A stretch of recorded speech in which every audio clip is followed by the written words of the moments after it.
The GOAT, bukan kambing, tapi greatest of all time. Salah satu indikator ketika film bisa dikatakan sebagai GOAT adalah film tersebut bisa memajukan industri perfilman 10 tahun lebih cepat daripada yang seharusnya. Artinya ada revolusi yang terjadi di situ, ada perubahan secara masif dan secara cepat yang bisa terjadi karena adanya film tersebut. Gua kasih contoh ya, kalau misalnya lu bilang, "Bang, apa GOAT-nya film action?" Di otak gua judul yang pertama kali langsung muncul, ting gitu kan, itu pasti Seven Samurai, dan itu udah pernah gua bahas di segmen Old But Gold. Gua kan bisa cek reviewnya kenapa film tersebut bisa gua katakan sebagai greatest of all time. Lord of the Rings bisa gua bilang juga salah satu GOAT-nya film action. Kalau misalnya kalian tanya sama gua, "Bang, ada nggak sih film modern di saat-saat ini yang bisa dibilang GOAT?" Karena biasanya kalau GOAT itu dikorelasikan dengan film-film jadul. Karena perubahan udah terjadi zaman dulu, kita cuma tinggal manen doang nih hasil kerja keras dari film-film zaman dulu. Tenang aja, ada satu film dan ini baru gua tonton. Mungkin banyak yang gak sependapat sama gua, terutama para reviewer lain. Biasanya gua selalu kasih rating di bawah mereka, tapi kali ini kayaknya gua bisa kasih film ini jauh di atas mereka bahkan. Karena gua saking impresnya sama film yang satu ini. Kita bahas sekarang.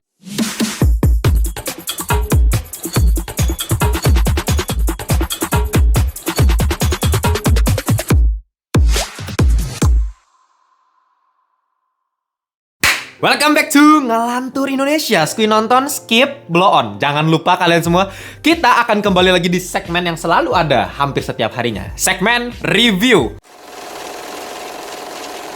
Dan seperti biasa, reviewnya selalu non-spoiler ya. Semua buatan Ngelantur itu selalu non-spoiler, terutama kalau filmnya baru tayang. Jadi kalau kalian pengen nonton apapun itu, mau dari lokal atau internasional, mending mampir dulu ke channel Ngelantur. Jangan lupa juga join grup Telegram Ngelantur Corps ya. Sama 1.700 Ngelantur Corps lainnya, kita bisa diskusi seputar perfilman dan TV series. Oke, kita langsung masuk ke judul film yang bakal kita bahas kali ini.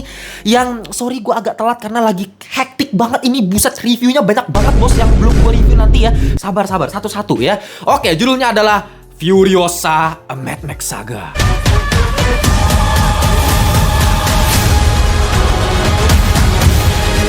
Ya, film yang satu ini merupakan installment kelima dari Mad Max Saga. Sebelumnya udah ada trilogi yang zaman dulunya tuh film klasiknya yang gue jamin kalian nggak mungkin nonton kan filmnya. Warrior of the Wasteland. Dan setelah film triloginya, dibuatlah film berikutnya yaitu Mad Max Fury Road pada tahun 2015 yang luar biasa viral gila-gilaan. Bahkan menang Oscar sampai 6 bos. Dapetin 6 Oscar. Gila nggak? Ngeborong padahal ini film action.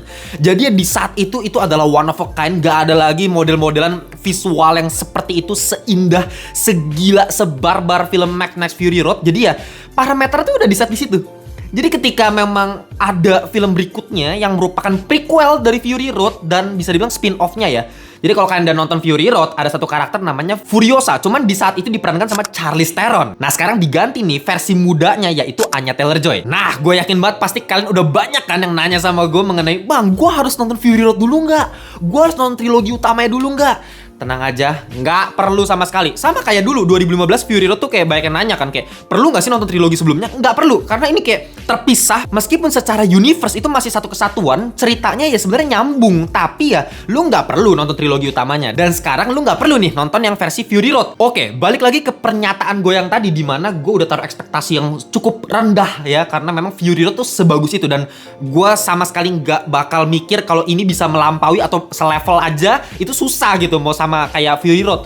Tapi ekspektasi gua dibantahkan. Justru menurut gua ini film lebih bagus dari Fury Road. Nah ini mungkin agak tricky ya. Mungkin bakal banyak yang bilang kalau Fury Road tetap yang lebih bagus. Tapi gue punya alasan gue sendiri, makanya kalian tonton video ini sampai habis. Gue bakal jabarkan argumentasi gue kenapa ini film segila itu menurut gue. Ya mungkin kali ini review gue agak beda ya formulanya sama film-film lain. Karena film-film lain memang lebih fokus ke plotnya kan. Makanya gue kasih sinopsis singkatnya dulu.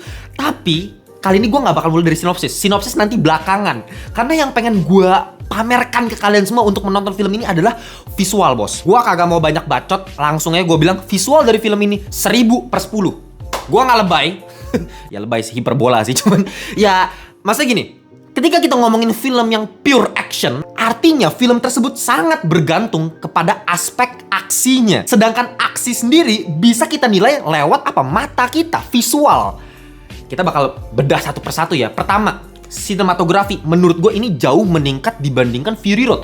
Fury Road itu memang luar biasa ya, karena banyak momen-momen dramatis karena sinematografernya ya. Tapi di sini sinematografernya udah ganti. Kalau gue nggak salah ingat, sinematografer dari film ini adalah sinematografer dari filmnya Hacksaw Ridge juga tuh kalau nggak salah ya. Dan di sini tentunya masih dengan sutradara yang sama, George Miller. Jadi bakal nggak jauh-jauh beda lah sama Fury Road sebelumnya gitu. Gue harus jujur ya, gue nonton film ini premier sebelum filmnya tayang rilis di Indonesia itu di dudukan paling bawah, bos.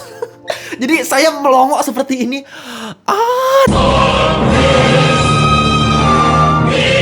Saya korbankan dulu leher saya untuk menonton film yang satu ini selama 2,5 jam. Dan gua nggak kedip sama sekali. Mata gue melek. Ya nggak gitu juga sih. Pasti ada kedip. Tapi maksud gue jarang banget kedip. Gue yakin banget. Bisa dihitung berapa puluh kali doang kali. Selama 2,5 jam. Soalnya setiap momen di film ini, setiap scene-nya itu kameranya ya, itu selalu bergerak, dinamis banget, dan fluid. Bener-bener ngikutin setiap pergerakan aksi di film ini. Ya, untuk di Fury Road sendiri, kalau kalian nonton di Netflix ada kalau nggak salah ya, itu banyak ya kamera yang dinamis gitu. Tapi banyak juga yang statis, dalam artian kameranya cuma diem doang. Nah, di film ini jarang banget gue temuin kameranya statis, diem gitu. Statis itu cuma dilakukan ketika wide angle. Jadi ketika kita mau lihat situasi sekitar seperti apa, itu pasti statis tuh. Karena pergerakan manusia di sini. Itu tuh biasa statis. Tapi ketika memang ada action di situ, dan memang mayoritas dari film ini memang action semua gitu ya, kameranya tuh benar-benar ngikutin. Apalagi ya, gue inget ada satu scene di film ini yang durasinya ya berapa ya, 10 menit atau belasan menit ya. Cuman satu scene kejar-kejaran mobil. Itu scene yang gak berhenti-berhentinya bikin gue mangap men nontonnya men. Padahal gue lagi kebelet kencing ya di saat itu karena gue minum kopi. Jadi kayak, tapi tetap gue nggak mau lepas gitu. Gue nggak mau lepas dari tayangan itu karena ketika lagi kejar-kejaran mobil dan aksi itu, lu mau dari battle koreografi ada, mau dari kejar-kejaran kayak Fast and Furious lebih bagus lagi. Lu bayangin, film ini membuat film seperti Fast X tampak seperti film Vina di mata gue. Ya mungkin kalian bisa bilang gue lebay ya, tapi memang jujur segitunya. Fast X ya oke, dari segi action kan oke-oke aja ya dari segi action ya. Tapi film yang satu ini, karena memang sinematografinya bener-bener dimaksimalin gitu. Penggunaan crash zoom, kalau kalian tahu crash zoom itu sering banget di Fury Road sebelumnya dengan zoom yang cepet banget ya, langsung ke kepala gitu. Itu berkali-kali. Zoom outnya juga sering dibikin cepet gitu. Jadi dramatisnya tetap ada.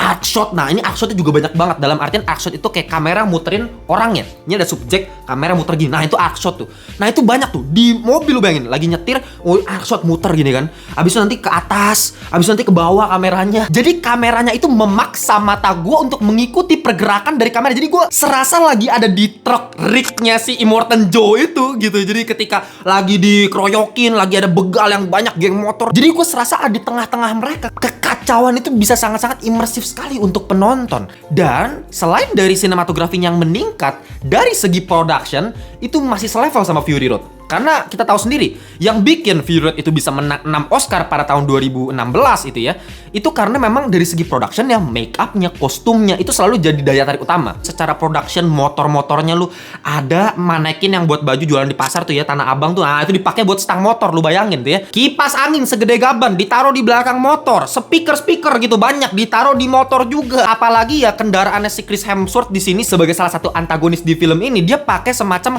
kereta kuda ala gladiator zaman dulu. Tapi bedanya, biasanya kudanya ada 3 di depan, di sini pakai motor 3 di depan. Anjing, keren juga ya, kreatif sekali.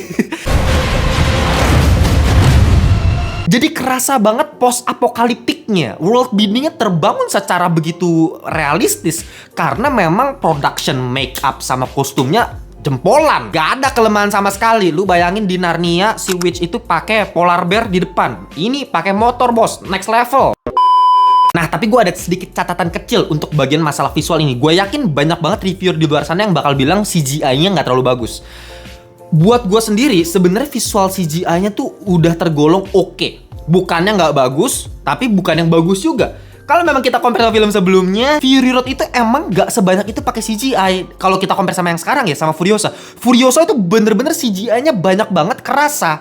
Jadi makanya kayak di mata tuh emang kurang natural. Apalagi secara color grading, entah kenapa lebih pop out ya, warnanya lebih cerah aja. Tapi buat gue pribadi, kalau misal kita nggak perhatiin mata kita nggak kayak mikroskop ya, menurut gue nggak bakal gimana-gimana banget kok. Karena sinematografinya, karena kamera works-nya luar biasa, jarang ada kamera yang statis diem gitu. Jadi CGI-nya nggak terlalu kentara gitu loh. Yang gue lihat bener-bener pergerakan kameranya aja sama koreografinya. Apalagi kalau kita ngomongin secara musik, ini juga masih selevel sama Fury Road. Komposer musiknya masih sama ya, si Tom Holkenberg. Dia juga jadi komposer musik untuk Fury Road. Jadi banyak banget elemen musik yang mirip-mirip. Apalagi kalau kalian perhatiin theme-nya si Max ya, yang diperankan sama si Tom Hardy waktu itu pakai cello yang rendah. Jadi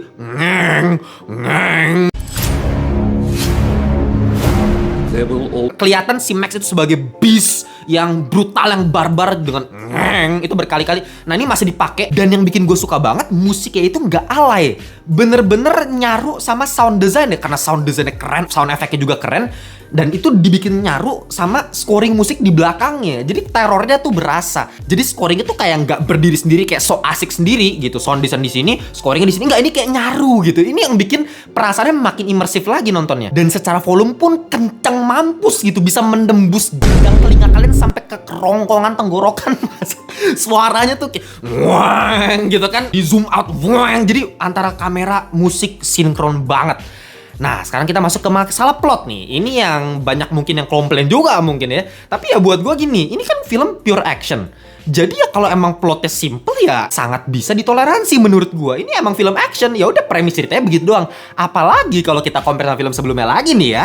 Ini jauh lebih bagus. Menurut gue peningkatan dari segi plot. Kenapa? Karena ini kan fokus terhadap satu karakter Furiosa, karakter baru. Dalam artian kita nggak tahu originnya seperti apa. Di sini diceritakan. Sedangkan dulu si Max, ini siapa? Who the hell is he, man? Tiba-tiba muncul begitu kan, nggak jelas. Nah ini jelas. Dan uniknya di sini si George Miller menggunakan sistem pembabakan. 5 babak di sini. Babak 1, babak 2, babak 3. Jadi dibagi part-part filmnya.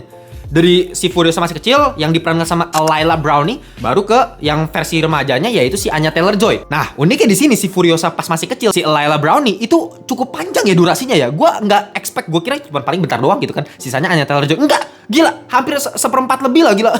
Itu si anak kecilnya. Baru transisi ke Anya Taylor-Joy. Nah, sekarang barulah kita masuk ke sinopsis singkat nih. Sinopsis singkatnya sebenarnya gini. Ngomongin Furiosa yang dari kecil diculik sama sebuah geng motor, faksinya si Chris Hemsworth nih, namanya Dementus nih. Dia seorang warlord lah. Nah, ketika dia diculik dari keluarganya, terus mamanya itu mati. Di tengah film ini ada sebuah perjanjian antara Dementus sama Immortan Joe. Nah, Immortan Joe ini kan pemiliknya Wasteland ya, wilayah Wasteland gitu, yang terdiri dari beberapa kota di situ. Nah, terjadi perseteruan antara dua kekuasaan antara Dementus sama si Immortan Joe. Furiosa di situ memanfaatkan kesempatan itu untuk melakukan revenge terhadap Dementus yang udah ngebunuh mamanya. Iya, ceritanya begitu aja, tapi ya at least lebih kompleks lah dibandingkan sebelumnya. Secara rasa, emosi itu gue lebih main ya, lebih dapat gitu. Rasa marahnya ada, fury-nya Furiosa itu ada gitu ya. Rasa kocaknya ada dari Chris Hemsworth terutama ya. Chris Hemsworth di awal-awal gue rasa kok kerasa Mad Max-nya agak kurang, karena kok lucu, komedi gitu. Ini antagonis tapi kesan komedinya cukup kenceng, cukup kuat, lagi-lagi karena karakter Chris Hemsworth ya. Tapi menurut gue jadi lebih nano-nano lah. Jadi ada beberapa emosi yang gue nonton di film ini, karena ketika ada komedi itu nggak mengganggu di bagian emosi lainnya. Ketika emosi marah lah, bahkan ketika emosi jijik, ini yang bikin gue kaget. Banyak banget momen gore yang super duper brutal dan menjijikan dari film ini yang bikin gue kaget. Dan ya ini warning juga buat kalian yang nggak tahan begituan. Ini banyak banget momen yang gue nonton sama orang-orang yang nonton premiere tuh kayak sama banyak banget suara kayak gitu. Karena banyak banget momen-momen gitu, dan menurut gue itu memperkaya sih rasa dari film ini. Dan jarang-jarang ya selama 2,5 jam nonton action terus gitu ya, bener-bener barbar sepanjang film, dan gue nggak ngerasa capek sama sekali. Kenapa? Karena dari segi fasenya tuh cukup rapih. Dia tahu timing kapan harus resting, timing kapan harus dibikin pelan fasenya. Itu George Miller sangat-sangat paham, dan ini menurut gue lebih matang jauh dibandingkan Fury Road. Lu nanti bisa lihat menjelang ending dari film ini yang cukup barbar di tengah, malah endingnya ada fase penurunan gitu. Dalam artian makin pelan, lebih ke dialog-dialog, dan karena memang actingnya juga cukup memadai ya antara Anya Taylor-Joy sama Chris Hemsworth. Ya menurut gue semuanya well balanced gitu. Chris Hemsworth gak terkesan sama film-film sebelumnya dia loh yang suaranya kan berat bass biasanya gitu kan. Di sini pakai tenggorokan dia mainnya gitu. Gue gak tahu dia makan strepsil berapa banyak ya. Karakterisasi dia di sini agak lain lah, apalagi aksen Australianya bener-bener dia bisa plong lah keluar di sini, mampus-mampusan, terserah lu si Chris Hemsworth dah. Nah, Anya Taylor-Joy juga biasanya lebih ke princess yang calm gitu kan, yang anggun gitu. Di sini kayak wow, furiosa gitu. Lebih barbarnya dapat banget. Oke, sampailah kita di bagian negatif dari film ini. Tentu aja masih ada beberapa kelemahan yang gue temukan dari film ini, terutama ya masalah plot. Lagi-lagi masalah plot. Kerasa banget ketika kita melihat perjalanan Furiosa dari kecil sampai dia besar, itu banyak yang di skip gitu. Fase yang ini rapi, tapi kok tiba-tiba jump ke sequence berikutnya. Banyak yang kelompat dan jadi kayak ada plot hole-nya gitu loh. Itu mungkin buat penonton yang terbiasa nonton plot yang rapi banget ya agak kewalahan gitu ya nonton plot di film ini. Tapi untungnya karena George Miller menurut gua agak pinter cerdiknya itu menggunakan 5 babak. Jadi ya menurut gue make sense aja kalau ada jump, karena memang ini pembabakan sistemnya gitu. Ya ini akal-akalan George Miller yang cukup berhasil kalau menurut gue. Ya itu doang sih kelemahannya buat gue. Ini salah satu yang cukup revolusioner untuk di masa modern, karena penggunaan kameranya dari awal sampai akhir gue nggak bisa berhenti melek gitu. Kameranya selalu bergerak dengan tata suara yang sangat-sangat baik. Lagi-lagi ini gue nilai sebagai genre film pure action, dan ini adalah salah satu yang terbaik atau bahkan yang terbaik untuk film yang pure action. Makanya bisa gue kasih final score 9,5/10 alias apa? Top Marco top. Ya, buat gue ini selevel Dune dalam style yang berbeda. Dune itu luar biasa di stylenya dia dengan sinematografinya Denis Villeneuve. Setiap framenya itu bermakna, politiknya main, dramanya. Tapi di sini sebagai pure action, ya dia bisa ada di level yang sama dengan style yang berbeda. Ngerti gak sih? Meskipun lagi-lagi kalau buat gue pribadi, gue lebih prefer Dune. Tapi kalau kita ngeliat dari segi genre, ya pure action ini salah satu yang top tier gitu. Makanya 9,5 menurut gue adalah angka yang pas. Tapi kalau kalian punya pendapat yang berbeda sama gue seputar Furiosa Mad Max Saga, kalian tulis di kolom komentar. Ya, jadi kita bisa debat, kita adu argumen, karena pasti banyak yang gak setuju sama gue. Mungkin bakal banyak yang tulis di kolom komentar, ngelantur terlalu overrated gini ya. Tapi jarang-jarang kan gue bisa nilai sebagus ini, karena emang gue gak tahu sih, gue mind blowing nonton ini. Oke, jangan lupa kalau kalian belum join membership community, join dulu ya. 1.000 per hari udah bisa join di critical thinking dan level upgrade di ngelantur thinking buat dapetin edukasi seputar perfilman, sinematografi, script, itu kita bahas semuanya lewat Movie Lovers Panel di segmen khusus membership community. Oke, gitu aja. Kita jumpa di video berikutnya. Bye-bye semuanya.